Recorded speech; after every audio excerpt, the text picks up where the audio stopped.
pemikir hukum, praktisi, dan juga Anda, para pengguna setia perbankan digital. Selamat datang di channel yang akan membawa Anda menyelami isu-isu hukum paling krusial di era digital. Saya Heri Sudiarto sebagai seorang calon doktor ilmu hukum Fakultas Hukum Universitas 17 Agustus Surabaya akan mengajak Anda melihat lebih dekat, bahkan membongkar salah satu konflik paling fundamental di dunia maya saat ini, ketika code is law berbentur dengan hukum negara, dan bagaimana kita bisa menemukan jalan keluar holistik untuk melindungi aset digital kita dari kejahatan scam yang makin menggila. Mari kita menghadapi realitanya. Kita semua akrab dengan kemudahan mobile banking, e-wallet, dan berbagai transaksi digital. Bank Indonesia mencatat transaksi digital banking kita itu masif. Triliunan rupiah bergerak di sana-sini. Tapi di balik kemudahan itu ada bayang-bayang gelap, penipuan online atau cyber scam. Angka-angkanya menggerikan, teman-teman. OJK melaporkan kerugian triliunan rupiah akibat scamming. Yang lebih miris, sebagian besar korban melapor lebih dari 12 jam. Dan dana yang berhasil diblokir jauh lebih kecil dari total kerugian. Ini bukan sekedar angka, ini adalah trauma finansial, stres, bahkan kehilangan kepercayaan masyarakat terhadap sistem perbankanan kita. Modusnya pun makin licik, dari phishing via WhatsApp, sosial media yang bikin kita tertipu, sampai dengan investasi bodong yang memakai AI dan deepfake. Nah, di sini konflik filosofis dan praktis muncul di dunia digital. Ada pemikiran yang sangat kuat dari Lawrence Lessig, seorang pemikir hukum digital terkemuka yang mengatakan code is law. Artinya, arsitektur teknologi, kode-kode program platform digital itu sendirilah yang mendikte perilaku kita. Bahkan lebih efektif daripada hukum yang tertulis di undang-undang. Kalau sistemnya didesain dengan aman, transaksi otomatis aman. Namun, platformnya tidak mengizinkan, maka kita tidak bisa melakukannya. Tapi apa yang terjadi di Indonesia? Kode itu seringkali nggak cukup kuat, atau justru dimanfaatkan untuk kejahatan. Sementara itu, hukum negara kita, undang-undang perbankan yang sudah lama, bahkan undang-undang ITE yang fokusnya lebih banyak kepada aspek teknis, ternyata belum bisa secara eksplisit mengatur tanggung jawab bank dalam menangani penipuan online ini secara komprehensif. Maka ada kekosongan, ada ketidakpastian. Ini tentunya menciptakan dilema besar. Karena bank dilema antara menjaga privasi nasabah versus tanggung jawab moral dan hukum untuk mencegah penyalahgunaan, sedangkan korban juga mengalami dilema harus melapor ke polisi dulu, yang prosesnya tentu rumit. Baru bank bisa bertindak. Akibatnya adalah yang paling lemah tetaplah korban, seringkali menanggung bebannya sendirian. Pertanyaannya adalah, kenapa regulasi kita seolah-olah tertinggal? Ada beberapa poin krusial yang perlu kita kritik, yaitu fragmentasi kewenangan, di mana OJK, Bank Indonesia, dan kepolisian masing-masing memiliki perannya sendiri. Tapi dalam menangani penipuan online seringkali ada tumpang tindih koordinasi yang belum seamless, sehingga responnya jadi lambat, kurang efisien. Kejahatan cyber butuh respon lintas lembaga yang cepat dan terkoordinasi. Fokus yang keliru di mana undang-undang kita itu lebih banyak terfokus pada aspek teknis atau perlindungan pada data secara umum, tapi kurang spesifik mengatur mekanisme perlindungan korban finansial. Bank masih terjebak pada dilema antara privasi nasabah versus kewajiban fidusiari untuk melindungi aset mereka. Dalam aspek filosofi, keadilan bahwa secara filosofis ini menyentuh keadilan distributif yang disebut oleh John Rawls. Pihak yang paling dirugikan adalah korban dengan literasi digital terbatas. Dia harus menanggung beban sendirian. Sementara pihak yang memiliki sumber daya yang lebih besar, yaitu bank, belum memiliki tanggung jawab proporsional. Hal ini tentunya tidak adil. Singkatnya, ada gap yang besar di antara kecepatan inovasi digital dan kecepatan adaptasi hukum kita. Inilah membuat saya dalam disertasi yang sedang saya teliti saat ini merasa harus mencari jalan keluar yang lebih komprehensif.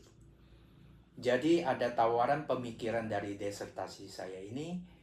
Saya mengusulkan sebuah reformasi hukum perbankan yang holistik dan adaptif dengan mengintegrasikan dua pilar utama, teori bank as guardian dan keadilan restoratif. Bank as guardian sebagai pelindung ini bukan cuma slogan, tapi paradigma hukum baru. Bank harus diposisikan bukan sekedar penyedia jasa keuangan, tapi sebagai penjaga atau pelindung, yaitu guardian, aset nasabah baik keuangan maupun digital. Ini melampaui prudential duty, prinsip kehati-hatian, menjadi protective duty, kewajiban melindungi secara aktif. Artinya bank memiliki tanggung jawab moral dan hukum yang lebih besar di dalam mencegah, juga mendeteksi dan memulihkan kerugian akibat penipuan. Bahkan jika ada faktor kelalaian nasabah. Mengapa demikian? Karena alur dana kejahatan pasti melewati sistem perbankan mereka. Keadilan restoratif juga menjadi fokus utama kita, di mana korban harus mendapatkan keadilan, bukan hanya kepada pelaku, yaitu restributif. Dengan memulihkan kerugian korban dalam konteks penipuan online ini, maka berarti perlu restitusi dana cepat, yaitu mekanisme pembekuan rekening dan restitusi yang efektif dan cepat. Sedangkan mekanisme kompensasi pihak bank, yaitu bank didorong untuk bertanggung jawab melalui mekanisme kompensasi, bahkan jika proses hukum pidana masih berjalan. Bagaimana untuk pemulihan kepercayaan publik? Karena bisnis bank seperti kita ketahui dibangun berdasarkan trust. Hal ini krusial karena stabilitas sistem perbankan digital.